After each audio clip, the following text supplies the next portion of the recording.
What's up, guys? Neil Orfield here, and I'm going to show you how I will be setting up my fantasy cruncher for tonight's showdown slate between the Eagles and the Commanders. This is for DraftKings, and I'll be setting up for the largest field GPP on DraftKings.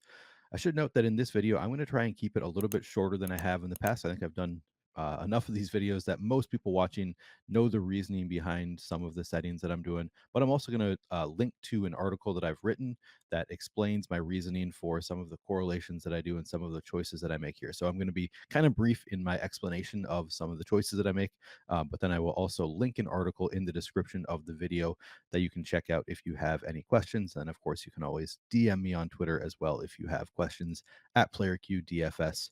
All right, so I'm going to start here on the main screen. The first thing I'm going to do is change around these columns to look the way I want them to do. And I have a quick view saved. So go to columns, quick view, showdown settings.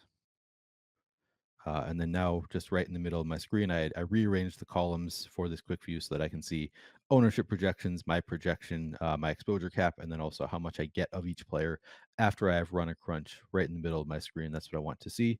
Second thing I'm going to do right now is I'm going to go to the captain tab, and I am going to set an exposure cap for every player at captain. And I'm going to set that at 20%.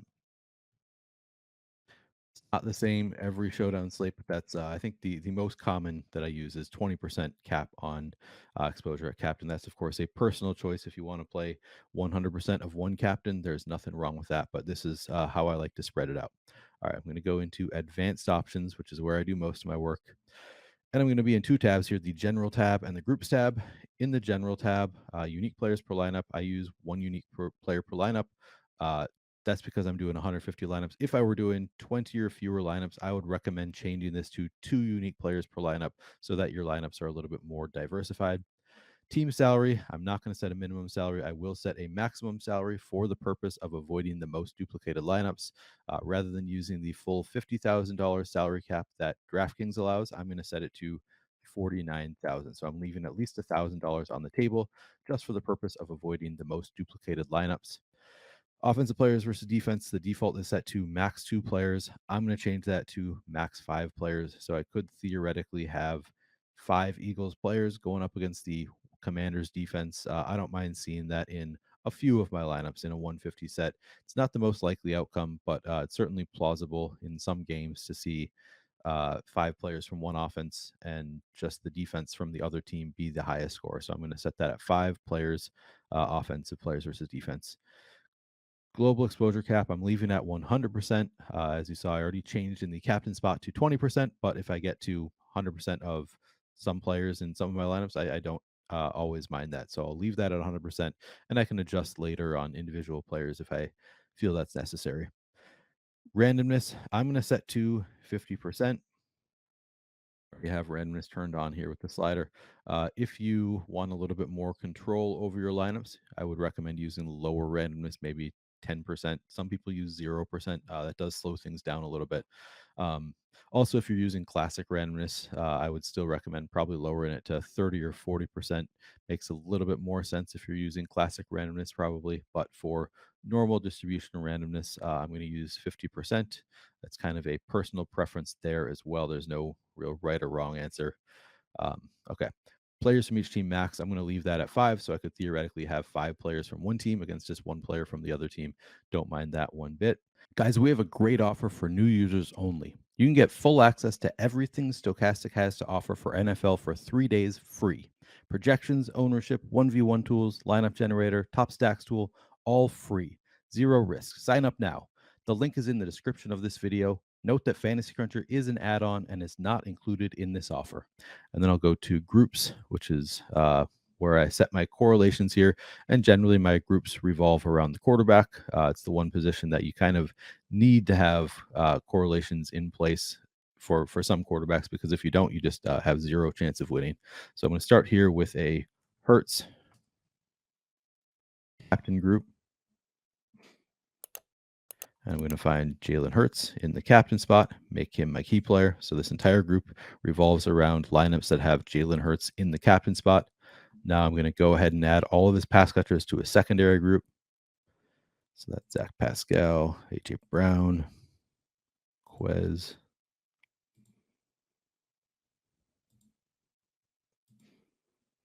And right now I'm being very liberal in who I'm adding, even guys that have virtually zero projection. I add them in there. If they don't project well enough, they're not going to make it into my lineups anyway. But I'm just including them now because who knows what news is going to break between now and when I'm finalizing my lineups. Okay.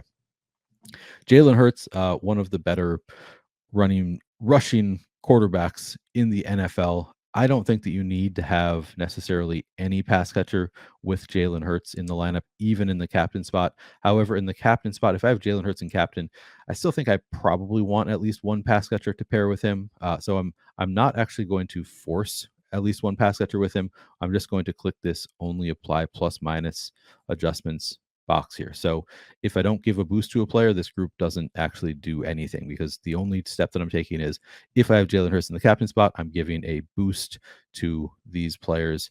I actually thought about you don't necessarily need to include the running backs here. They have not been all that involved in the passing game. I think Miles Sanders has like 12 or 13 targets through 8 games. Kenneth Gainwell is similar. So none of these guys are getting a ton of targets. You don't necessarily need to include them in the group. I'm going to include them and just give them a small boost here. And then the pass catchers, primarily, I'm going to be giving boosts of about 12%.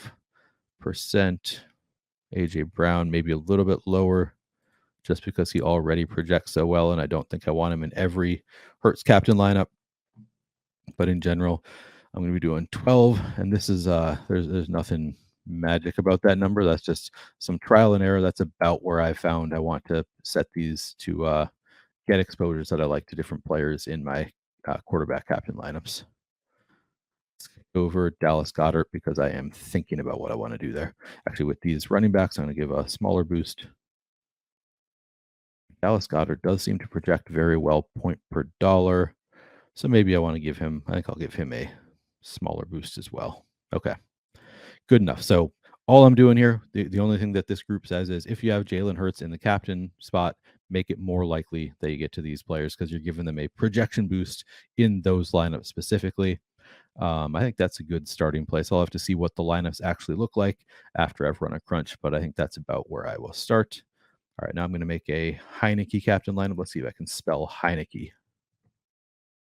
That's it. All right. Go down, find Taylor Heineke in the captain spot. I think I got that right. All right, making my key player. And then same thing, I'm going to add all of these Washington pass catchers to my secondary group.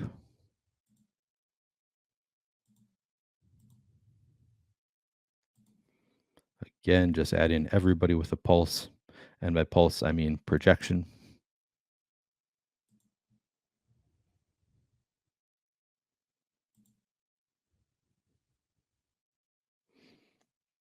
Now here's another spot. Do I want to include Brian Robinson in this group? I don't think I need to. He has not been very involved in the passing game. Maybe I'll throw him in there and then just not give him any kind of boost. It's debatable, though. I don't think you necessarily need to include Brian Robinson. Antonio Gibson actually is very involved in the passing game, so you definitely want to include Gibson, I'd say. But Brian Robinson has not been much of a pass catcher so far. Who knows? He's a rookie. Things could change. But so far, we haven't seen him very involved, so you don't necessarily need to include him. Heineke, I would put in the group where I am going to require at least one pass catcher where I have him in the captain spot. I'm not going to require two. Oh, did I add? Looks like I didn't add Heineke as a captain. All right, I'm going to go back and find him again. Yep, Heineke in the captain spot, making my key player. Not sure what I did there. Okay, now we've got the group set. So I'm not going to only apply plus minus adjustments. So Taylor Heineke last year in a full season rushed for over 300 yards, which is good. You know, it's not elite, but you know, pretty solid rusher. So he definitely has some upside on the ground. I still think it's pretty unlikely that he is the optimal captain without bringing along at least one pass catcher. So that's what I'm going to do. I'm going to require in lineups that have Taylor Heineke in the captain spot. So he's my key player. I'm going to use at least one player from this group in the flex. All right, and then, but I'm also going to make it more likely that I get multiple of these guys, I'm going to give them boosts as well in lineups where I have Heineke, that captain.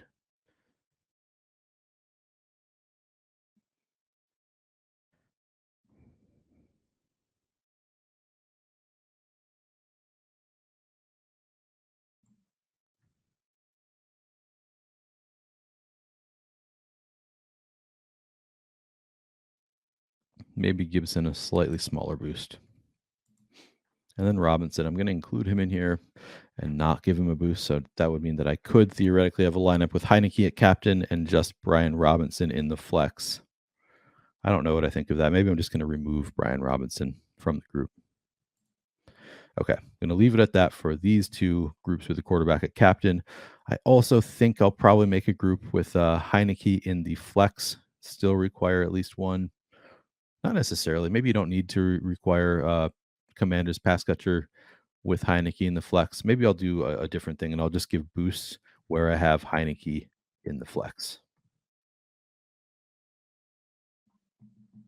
Because I don't want a ton of lineups where I have, just Heineke with no pass catcher in the flex, but I do think it's viable. I think that he has enough rushing upside and, he could put up 10, 12 fantasy points could, in some games be enough, and that would just be one rushing touchdown for Heineke. So I do think that it's feasible. All right, I'm going to make Heineke in the flex, my key player. And now I'm going to add all those Washington pass catchers once again.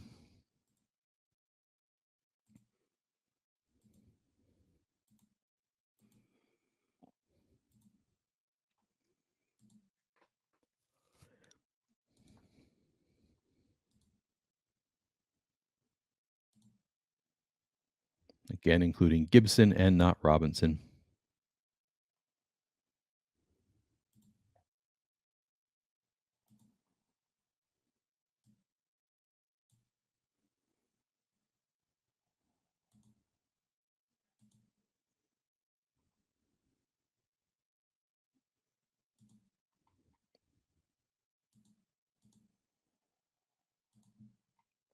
All right, I think we're good there. And for this one, I think I'm just going to give a little bit of a boost here to pass catchers from the Commanders when I have Taylor Heineke in the flex, just to make it a little bit more likely that I have Taylor Heineke in the lineup in the flex spot, that I'm going to have at least one Commander's pass catcher with him. And I'm not sure if I'm giving a big enough boost here to really make that more likely, but we'll have to, again, it's a trial and error thing for me. And I'm going to click this only apply plus minus adjustment. So I'm not actually forcing it. I'm just making it a little bit more likely that I get a Commander's pass catcher with Heineke in the flex spot. And I'm not even going to bother making a group for Jalen Hurts here because he could very easily be optimal in the flex without bringing along a pass catcher. And also his pass catchers project a little bit better generally than the Commander, so I'm just more likely to get them anyway. All right, so I'm going to save this and crunch out 150 lineups using my projections. And the two things that I'm checking from here are things correlating the way I want them to, and am I getting exposures to players in the amounts that I want? First lineup I see here, I've got Jalen Hurts a captain with Devontae Smith, so correlation there. Taylor Heineke with Logan Thomas. Both of the quarterbacks have the correlation that I want. In this one, I've got Jalen Hurts with multiple pass catchers.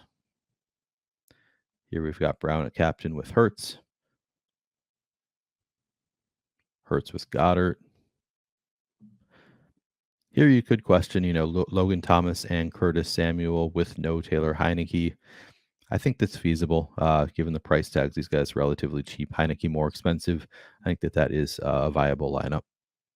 Guys, we have a great offer for new users only. You can get full access to everything Stokastic has to offer for NFL for 3 days free. Projections, ownership, 1v1 tools, lineup generator, top stacks tool, all free. Zero risk. Sign up now. The link is in the description of this video. Note that Fantasy Cruncher is an add-on and is not included in this offer. Taylor Heineke, a captain with just Antonio Gibson. Not my favorite thing to see, but I did intentionally allow that. Gibson is very involved in the passing game. Certainly, Taylor Heineke maybe rushes for one touchdown, throws one touchdown to Antonio Gibson. It's viable. Jalen Hurts with Dallas Goedert there.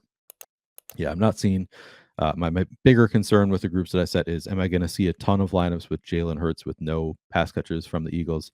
And I'm not really seeing any. All of them have at least one and didn't really have to do it. Okay, here's one. Jalen Hurts with just the kicker, so no pass catchers there. If I see it, I don't mind that. Jalen Hurts could have multiple touchdowns. He's done it several times already in his career. multiple touchdowns rushing the ball, that is. So I don't mind it. I think that if I don't see it a ton, I'm okay with seeing it a few times in my lineup set. And in general, where I have Jalen Hurts and captain, I'm seeing at least one pass catcher from the Eagles, which is what I want to see.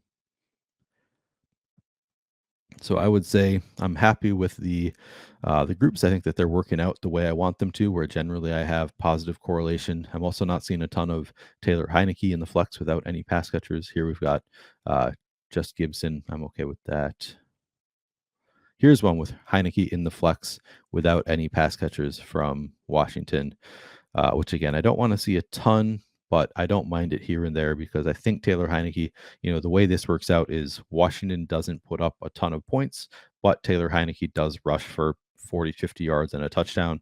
I think he would be the optimal captain in that spot. Nobody else on Washington scoring any touchdowns. I think that it is at least feasible. I think he has enough rushing upside that this lineup could work out. So that's why I allowed it. Again, I don't want to see it, too frequently. But in general, I think I'm happy with the correlations that I'm seeing in these lineups. And then the other thing I just look at is the exposures that I have to different players. And I'm not making player decisions in this video. I'm just trying to show you how I'm setting up Fantasy Cruncher and how I, approach my Fantasy Cruncher settings. And as I'm trying to make my lineups, the only other thing I do, the correlations look the way I want them to. I'm just looking at exposures to different players. Currently getting to, I would guess, 95% Hertz just based on 20% in the captain spot plus 75% in the util spot. I don't know that I'm going to want 95% Hertz, so maybe I'll try and get lower that a little bit as I go. Heineke, I've got 13% in the captain plus another 32%. That seems about how much I probably want. Looks like I'm pretty close to the field here. But this is just all I do is I go position by position. How much am I getting of each player? Do I want more? Do I want less? I should note Boston Scott I have in here projected for 2.92 fantasy points. I didn't mention this in the advanced options, but we do have a minimum set. So we have a minimum projection included in calculation at 3. So Boston Scott currently is below that number. So if I want Boston Scott to be in some lineups, I have to actually give him a little bit of a boost to get him above 3 fantasy points. So I'll just boost him to 3 for now. Kenneth Gainwell, not getting to any either. I think I'd probably like to get to some Gainwell. So I either have to give him a projection boost here or I need to give thumbs up. And that's typically what I recommend. If you're new to Fantasy Cruncher, start by just giving, 1 thumbs up, see what happens, then move to, after a crunch, still not getting them to the extent you want, maybe give another thumbs up. You can do up to 3 and each one gives you an 8% boost in the projection. And then if that still doesn't get it done, giving 3 boosts, then you go ahead and just change the projection over here, just slightly a little bit at a time until you get to exposure levels that you like of each player. So I'll give Kenneth Gainwell maybe a thumbs up or 2 to start. And then I'll go to wide receivers. Actually, Miles Sanders only getting to 11% Miles Sanders. I'll probably want more of that. All right. Wide receiver, getting to 28% A.J. Brown, 14% Terry McLaurin, 24% Devontae Smith, 35% Curtis Samuel, and then 0 of Dotson, Watkins, Diami Brown, Pascal, Sims, Milne. So, this is, again, I cannot currently get to any Zach Pascal. If I want any of him in my lineup, I have to get to him to at least 3 fantasy points. Same thing with Diami Brown. Again, not making these decisions right now, just kind of showing you how the process goes. And then I'm currently not getting to any Dotson or Watkins. If I want some, I'll have to give thumbs up or 2. Maybe I'm not getting as much McLaurin as I'd like. Give him a thumbs up. So just looking at how much am I getting? How much do I want to get? These are decisions I'll make later. Tight end, Dallas Goedert getting to a ton, getting to a lot of Logan Thomas. No John Bates. Maybe I want a little bit. Have to give him a projection of at least 3 to potentially get there. Getting to a whole lot of Jake Elliott. Wow, 66%. That is a high projection relative to his salary. Also getting a good amount of Joey Sly. And then defense, am I getting, maybe I'm not getting quite as much as I want here. Eagles are 6,400. That is fairly expensive. But maybe I give thumbs up here if I want to get a little bit more. And then I crunch it out again. And same thing, the correlations still look good here. So happy with that. And then once I've looked at the correlations, I go back here. So now I'm getting to even less of these defenses, even though I gave them thumbs up because I, gave positive boosts to projections elsewhere. These projections came down relative to others. So that number actually came down. So if I wanted to get more of the defenses, I'd have to give, maybe I give another thumbs up or two, or maybe I eventually just have to just go in and change projections a little bit. Again, I'm not going to go through this whole process now. I do this incrementally. I do the same thing. I crunch out 150, go through tab by tab, looking at each position. How much am I getting of each player? How much do I want? I'm obviously not going to want, or maybe I shouldn't say obviously. I don't think I'm going to want 21% Jack Stoll. Maybe after I look at the numbers, I will. I think it's unlikely though. I should note for those player decisions, I will be writing an article today that's coming out this afternoon, and then I'll also be on Live Before Lock. So if you're interested in hearing what I think of different players on this slate, come back for Live Before Lock or read my article where I will talk about probably guys like Jack Stoll and John Bates after I've looked at the data a little bit closer and made some decisions there. But not going to do that right now. Right now, just showing you my general process. And I was looking at my crunch from last night. I crunched over 30 times for this slate last night before I got to the lineups that I like, which is pretty common. I do this bit by bit, and it doesn't generally take long. I just go through really quickly, incrementally change. He's at 4.17. I'm not getting any. Maybe I'll change him to 4.6 before the next crunch, and then see if I get any. And I do it several times until I get to the exposure levels that I like. And as I showed you, correlations already look good. So it's a process. It takes a little bit of time, but I have found it to be worth it. And it really doesn't take all that long. I just make incremental changes, crunch, incremental changes, crunch until I get to the exposure levels that I like. So that's my general process. Hope you have some success tonight using this or a general process. And before you head out, make sure you do check out the Odds Shopper channel if you want to see some good help with your betting decisions. If you're planning on betting on this game tonight, check out the Odds Shopper channel as well. Thanks for watching.